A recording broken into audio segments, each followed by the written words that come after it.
મિત્રો, લસણ અને મરચાંની ચટણી તો આપણે રેગ્યુલર બનાવતા જ હોઈએ છીએ, પણ શું તમે ક્યારે સિંગ અને લસણની ચટણી બનાવી અને ટ્રાય કરી છે? આ ચટણી ખાવામાં ખૂબ જ ટેસ્ટી લાગે છે.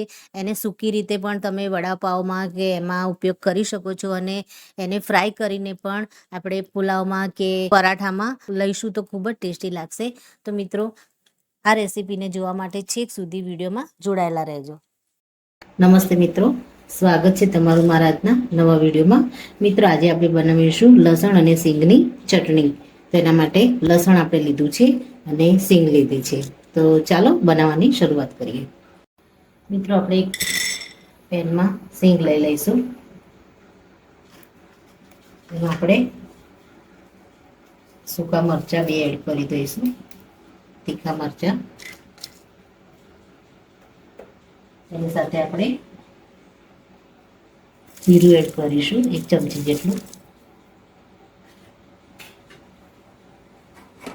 સિંગને આપણે થોડી ફૂટવા દઈશું. સિંગ થોડી કલર ચેન્જ થાય, અંદર ફૂટે એટલે આપણે એમાં તલ એડ કરી દઈશું. 1 ચમચી જેટલી સિંગ લીધી છે.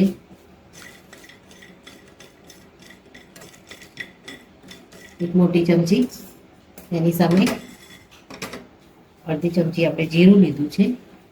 આમાં આપણે તલ એડ કરી દઈશું, 1 ચમચી જેટલા.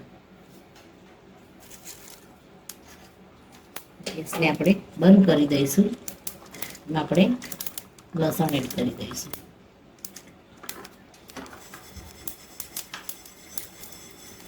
અને આપણે મિક્સરમાં સારી રીતે ક્રશ કરીએ. થોડું ઠંડુ થાય ત્યારબાદ આપણે એમાં બીજા મસાલા એડ કરીશું. મિત્રો, સિંગ અને લસણ સરસ એવું ઠંડુ થઈ ગયું છે, અને આપણે મિક્સર જારમાં લઈ લઈએ.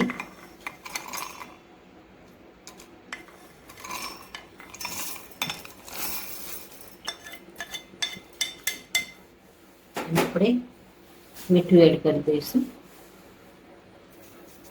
ટેસ્ટ મુજબ.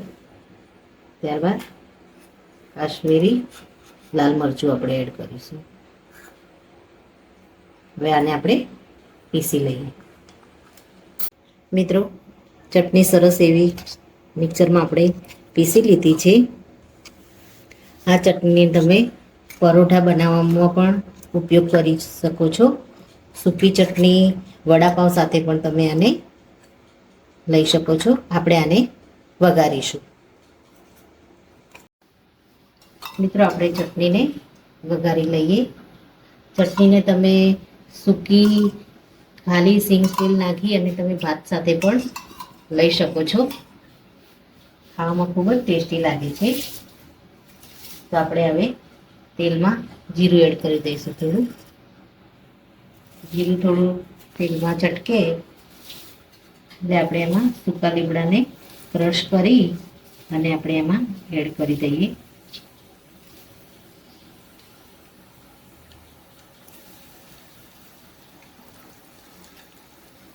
ચટણી આપણે આમાં એડ કરી દઈશું.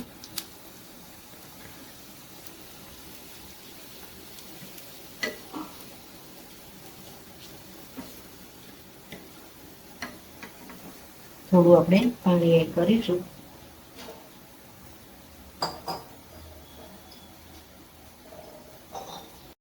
મિત્રો, ચટણી સરસ એવી તેલમાં તતડી જાય ત્યારબાદ આપણે થોડું પાણી એડ કરીશું, જેથી એનામાં થોડી થિકનેસ આવી જાય. એટલા તેલ સાથે પણ તમે આને ખાશો તો પણ ખૂબ જ ટેસ્ટી લાગશે. આપણે થોડું પાણી એડ કરી દઈશું, જેથી ચટણી છે એ થોડી ગાઢી થઈ જાય. ચૂલા ચલાવી અને આપણે ગેસને હવે બંધ કરી દઈશું.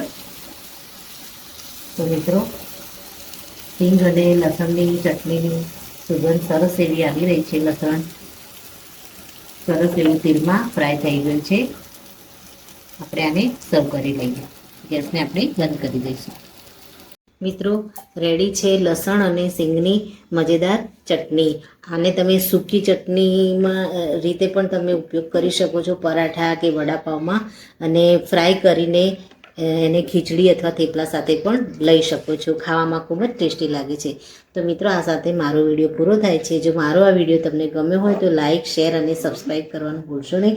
અને કમેન્ટમાં જરૂરથી લખો કે મારી આ રેસીપી તમને કેવી લાગી. ફરી મળીએ નવા વિડીયો સાથે. ત્યાં સુધી આવજો. Thank you.